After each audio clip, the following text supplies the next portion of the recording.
इस वीडियो में model paper second को देख रहे हैं। इससे पहले वाले वीडियो में मॉडल पेपर फर्स्ट देखे थे अप्लाइड फिजिक्स का।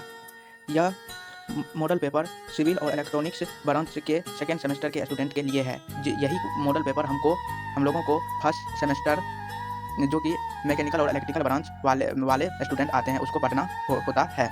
तो चलिए स्टार्ट करते हैं। फर्स्ट क्वेश्चन है fundamental unit of lumen intensity.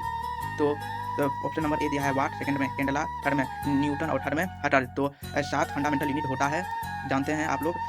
तो 7 में से एक ह्यूमन इंटेंसिटी भी फंडामेंटल क्वांटिटी है, यूनिट है, जिसका SI मात्रक होता है कैंडेला, जिसका SI मात्रक होता है कैंडेला, जो कि ऑप्शन नंबर बी पे है, ऑप्शन नंबर बी पे। तो इसका आंसर हो जाएगा ऑप्शन नंबर बी कैंडेला। इसका ऑप्शन हो जाएगा ऑप्शन नंबर बी कैंडेला। इसका आंसर हो जाएगा ऑप्शन नंबर बी कैंडेला।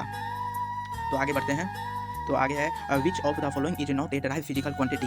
तो डेराइव फिजिकल क्वांटिटी उस क्वांटिटी को कहते हैं जो फंडामेंटल क्वांटिटी के हेल्प से ड्राइव किया जाता है। और हम 7 फंडामेंटल फिजिकल क्वांटिटी पढ़ चुके हैं, जिसमें एक इस ऑप्शन के हिसाब से मास भी आता है, एक उसमें मास भी है। तो ये जो है कौन सी क्या नहीं है, ये फंडामेंटल यूनिट नहीं है। Mass is not a fundamental unit. Fundamental unit it is a derive mass is a fundamental physical unit.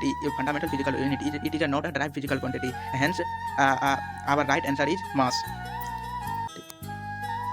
Next question, the number of significant figure in 0.06900। तो इसका आंसर, इसमें कितना सिग्निफिकेंट फिगर है ये हमसे पूछा जा रहा है। तो इसमें सिग्निफिकेंट फिगर की संख्या 5 है। तो हम इसका आंसर करेक्ट आंसर कह देंगे क्या है, 5 है answer, option number A correct answer, option number A. ठीक। तो आगे क्वेश्चन में हम मूव करेंगे। तो dimension formula of stress is same as. तो स्ट्रेस का डायमेंशन फार्मूला पूछ रहा था। स्ट्रेस का हम डेफिनेशन ये जानते हैं कि मतलब जो इंटरनल एनर्जी जो है पर यूनिट एरिया के रेशियो को कहते हैं। ठीक है, मतलब फोर्स और इंटरनल फोर्स बटा एरिया के रेशियो को जो है हम स्ट्रेस कहते हैं। तो इसका करेक्ट ऑप्शन हो जाएगा, यानी ये बोल रहा है किसके dimension formula of stress is same as, किसके बराबर है। तो हम जानते हैं कि डायमेंशन फार्मूला ऑफ स्ट्रेस क्या होता है। तो हम जानते हैं तो फोर्स अपॉन कौन सी एरिया, फोर्स अपॉन एरिया होता है। तो फोर्स अपॉन एरिया, तो फोर्स अपॉन एरिया को हम प्रेशर का भी डेफिनेशन हम यही पढ़ते हैं, जो फोर्स पर यूनिट एरिया। तो इसका सेम डायमेंशन फार्मूला हो जाएगा, प्रेशर के ही सेम हो जाता है। अगला क्वेश्चन है Young's modulus of wire depend upon. तो यंग्स मॉडुलस किस पे डिपेंड करता है, तो ये इसके लेंथ पे डिपेंड करता है। Option number A is correct. ठीक। तो नेक्स्ट क्वेश्चन में हम लोग मूव करेंगे। तो नेक्स्ट क्वेश्चन है हम लोगों का the unit of strain is. तो स्ट्रेन का यूनिट पूछ रहा है। तो हम लोग स्ट्रेन जानते हैं, स्ट्रेन क्या है, the ratio of change length to the original length को हम लोग स्ट्रेन कहते हैं। तो स्ट्रेन का मतलब लेंथ बाय लेंथ है, चेंज इन लेंथ बता ओरिजिनल लेंथ। तो लेंथ बाय लेंथ हुआ, तो लेंथ बाय लेंथ कट जाएगा, तो क्या हो जाएगा, उसका कोई यूनिट नहीं होगा। तो इसमें से इसका कोई यूनिट नहीं होगा। तो यहाँ पे फर्स्ट में दिया हुआ है मीटर भी नहीं हुआ, मीटर स्क्वायर भी नहीं, मीटर स्क्वायर भी नहीं, तो इसका कोई यूनिट नहीं है। तो इसका ऑप्शन नंबर डी हो जाएगा, D is correct, none of these इसका करेक्ट ऑप्शन हो जाएगा। उसके बाद बोल रहा है क्वेश्चन नंबर 7 में with increase in temperature surface tension of liquid increase. तो हम लोग जानते हैं जो जब किसी भी लिक्विड का टेम्परेचर इंक्रीज किया जाएगा तो उसका सरफेस टेंशन जो है क्या होगा, डिक्रीज होगा। ये लिक्विड के लिए है। वही अगर गैस रहता है तो गैस में इंक्रीज के साथ साथ टेम्परेचर अगर इंक्रीज होता है तो लिक्विड का सरफेस टेंशन भी इंक्रीज होता है। तो question number 8, as the temperature of liquid increase it viscosity. तो वेस्कोसिटी क्या होगा, इसका लिक्विड का पूछ रहा है यहाँ पे, फिर किस चीज़ का पूछ रहा है हम लोगों को, लिक्विड का। तो लिक्विड का जब इंक्रीज बोलेगा तो वहाँ पे क्या हो जाएगा, डिक्रीज। तो यहाँ पे डिक्रीज हो जाएगा, option number C is correct. Question number 9, speed of water flow in river is depend on the nature of liquid. तो स्पीड ऑफ वाटर पूछ रहा है, speed of water flow in river, flow अगर river में करेगा तो इसका nature जो है कैसा हो जाएगा। तो इसका हो जाएगा ऑप्शन नंबर ए में पढ़ते हैं। तो क्या है, सेम एवरीवेयर, एक जैसा सब जगह होगा, ये तो पॉसिबल नहीं है। उसके बाद सेकंड में क्या कर रहा है, a more in the middle and less near in bank. ठीक, ये हो जाएगा इसका यही आंसर सही है। इसका आंसर नंबर बी करेक्ट हो जाएगा। ठीक। उसके बाद जो है question number 10, which of the following is a vector quantity. तो पूछ रहा है इसमें वेक्टर क्वांटिटी कौन है। तो इस सब में वेक्टर क्वांटिटी ना तो सरफेस टेंशन है, ना ही मोमेंट ऑफ इनर्शिया है, ना ही प्रेशर है। तो इसका नन ऑफ दीज जो है करेक्ट आंसर हो जाएगा, option number D is correct. Option number 11 का a car move with a constant speed. A car move with a constant speed on a straight track. A car move with a constant speed on a straight track a bend in a curve with the same speed due to which. तो किसके कारण हुआ, shape turn लेता है। तो ये लेता है, तो ये हो जाएगा ऑप्शन नंबर ए। क्या बोल रहा है, तो ये बोल रहा है the magnitude of its velocity is change. तो ऑप्शन नंबर ए ही सही हो जाएगा, ऑप्शन नंबर ए ही करेक्ट हो जाएगा। Question number 12, the slope of velocity time graph for uniformly motion of a object is. तो हो जाएगा इसका ऑप्शन नंबर ए क्या है, तो ऑप्शन नंबर ए यूनिट है, ऑप्शन नंबर बी 0 है, ऑप्शन नंबर डी इंफिनिटी और option number D more than है। तो इसका ऑप्शन नंबर बी हो जाएगा, ऑप्शन नंबर बी 0। उसके बाद हम लोग क्वेश्चन नंबर 13 में आते हैं। The an object move in a circular path at constant speed has constant.